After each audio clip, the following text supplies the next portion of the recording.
Hey guys, so I had a lot of people ask me about tips on growing aloes at the aloe purge that I just did, the Godzilla baby purge. So I decided to make a quick video sort of going over a few tips in regards to aloe care. So hopefully this helps you a little bit and answers questions that some of you may have. Here we go. Okay, so these two babies right here are Godzilla babies from last year's purge that I actually kept and allowed to grow. And you can see how big and strong and beautiful they are. The discoloration you see is sunburnt from them being placed outside, but they're adapting fine. They're doing well. This one right here you can see is even developing its wax coating. That's what that grayish hue is right through there. It's a wax coating that they produce to protect them from sunburn. So the number one issue and number one killer of aloe plants is watering. So I am going to give you a few tips in regards to how to tell if your aloe needs watered more often or less often, because just like other plants whose leaves wilt or shrivel, aloe leaves do the same. So you can in fact tell if you're watering enough, too much, or too little.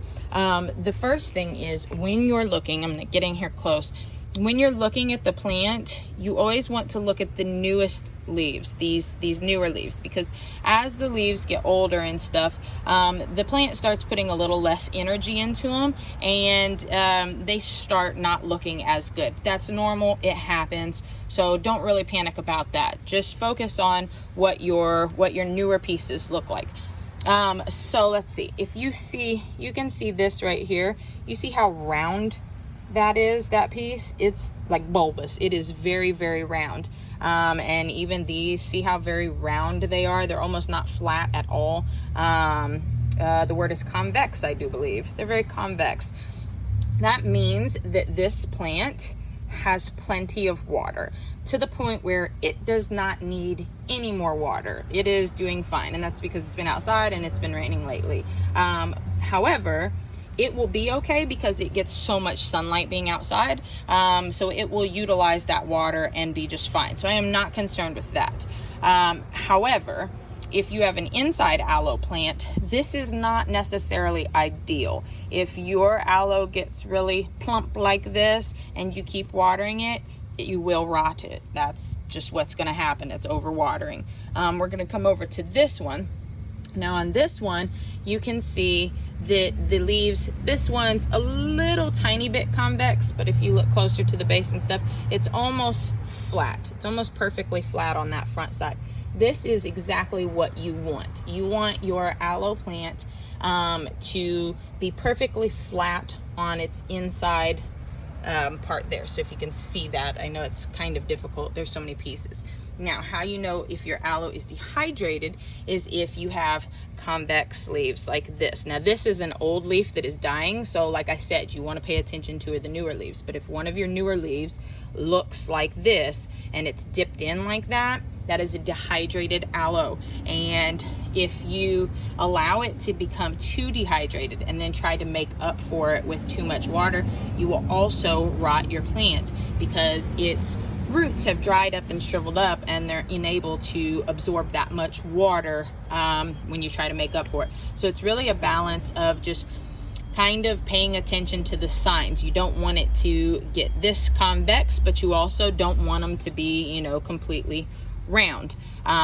So that's sort of what you're looking for with the leaves, and it's going to take a little bit of time to kind of learn your plant and get used to it, and see how often it needs water. Now, depending on the amount of sunlight it gets, it's going to use more or less water. Also, depending on what type of pot you have it in. If you have it in a clay pot, obviously the water is going to evaporate more quickly, whereas if you have it in a ceramic or a plastic pot, it's going to hold the water a little bit longer.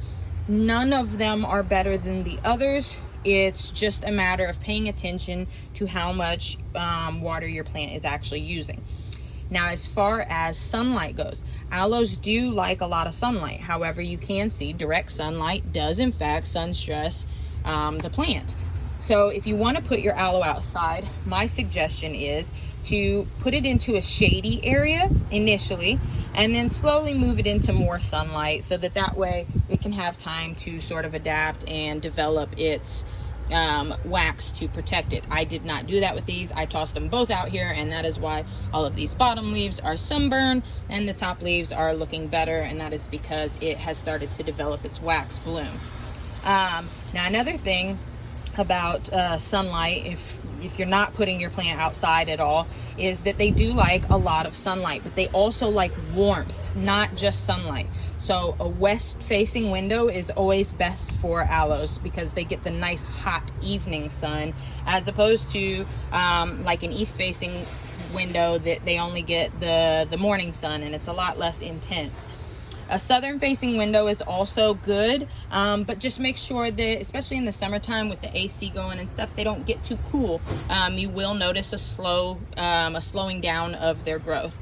But that's pretty much it. Aloe is fairly easy, and you can neglect it to an extent. Just don't overly neglect it. So watch the shape of your leaves, and make sure that you're not overwatering. Also, one last thing actually. Don't put it in too big of a pot. You see, this thing is crammed into that pot. Now I am getting ready to repot it because I'm starting to see some of this where it's pinching on the pot. But in reality, this plant could still be okay if I just trim those bottom leaves off and let it go. Aloe does not want a big pot. It would rather be cramped than be in too big of a pot, because too big of a pot, it will hold too much water and ultimately rot it. So keep your pot size in mind. Pay attention to the leaves in regards to their shape. If they are convex and rounded, they've got plenty, almost too much water. And if they are concave, they are dehydrated. You are looking for a nice flat surface like that. If you guys have any questions, feel free to comment. Later.